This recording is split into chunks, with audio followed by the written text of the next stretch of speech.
Lecture de la messe du 15 août 2025. Nous fêterons l'Assomption de la Vierge. Lecture de l'Apocalypse de Saint Jean. Le sanctuaire de Dieu qui est dans le ciel s'ouvrit, et l'arche de son alliance apparut dans le sanctuaire. Un grand signe apparut dans le ciel, une femme, ayant le soleil pour manteau, la lune sous les pieds, et sur la terre une couronne de 12 étoiles. Elle est enceinte, elle crie, dans les douleurs et la torture d'un enfantement.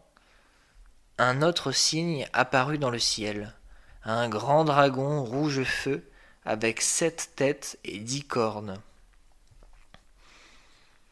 Et sur chacune des 7 têtes, un diadème. Sa queue, entraînant le tiers des étoiles du ciel, les précipita sur la terre.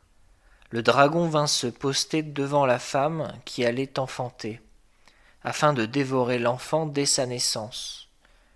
Or elle mit au monde un fils, un enfant mâle, celui qui sera le berger de toutes les nations, les conduisant avec un sceptre de fer. L'enfant fut enlevé jusqu'auprès de Dieu et de son trône, et la femme s'enfuit au désert, où Dieu lui a préparé une place. Alors j'entendis dans le ciel une voix forte, qui proclamait « Maintenant voici le salut, la puissance et le règne de notre Dieu. Voici le pouvoir de son Christ, parole du Seigneur. » Lecture du psaume 45. Debout à la droite du Seigneur se tient la reine, toute parée d'or. Écoute, ma fille, regarde et tends l'oreille. Oublie ton peuple et la maison de ton père. Le roi sera séduit par ta beauté. Debout à la droite du Seigneur se tient la reine, toute parée d'or. Il est ton Seigneur, prosterne-toi devant lui. Alors les plus riches du peuple, chargés de présents, quêteront ton sourire. Debout à la droite du Seigneur se tient la reine, toute parée d'or. Fille de roi, elle est là, dans sa gloire, vêtue d'étoffes d'or. On la conduit toute parée vers le roi. Debout à la droite du Seigneur se tient la reine, toute parée d'or. Des jeunes filles, ses compagnes, lui font cortège. On les conduit parmi les champs de fête. Elles entrent au palais du roi. Debout à la droite du Seigneur se tient la reine, toute parée d'or. Deuxième lecture. Lecture de la première lettre de saint Paul apôtre aux Corinthiens. Frères, le Christ est ressuscité d'entre les morts, lui premier ressuscité parmi ceux qui se sont endormis.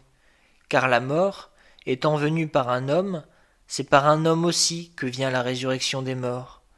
En effet, de même que tous les hommes meurent en Adam, de même c'est dans le Christ que tous recevront la vie, mais chacun à son rang. En premier le Christ, et ensuite, lors du retour du Christ, ceux qui lui appartiennent. Alors tout sera achevé.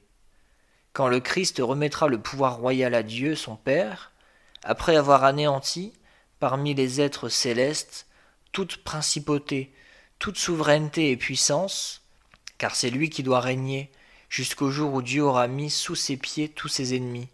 Et le dernier ennemi qui sera anéanti, c'est la mort, car il a tout mis sous ses pieds. Parole du Seigneur.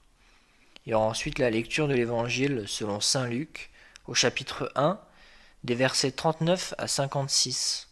Très bonne messe à vous.